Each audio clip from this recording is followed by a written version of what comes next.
New at 4, the state of Alabama reached a $60 million settlement today with Terminix after finding the pest control company overcharged Alabama customers and failed to honor service contracts. WAAY 31's Brecken Terry spoke with Attorney General Steve Marshall, whose office reached the settlement with the company. Brecken. Alabama Attorney General Steve Marshall told me that Terminix was charging Alabamians for work that was never done, and in some cases charging them for termite problems that didn't even exist.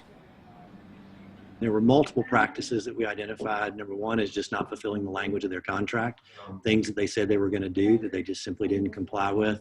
Alabama Attorney General Steve Marshall said the investigation into Terminix started in Mobile, then his office got involved. Most of these issues happened in South Alabama, but anyone in the state who has had problems with Terminix not doing its job can apply to get money out of a $25 million consumer fund. We will have shortly the appointment of a receiver, as well as the procedures in place, and every Terminix customer who potentially falls into the categories in which they've been damaged will be eligible for recovery.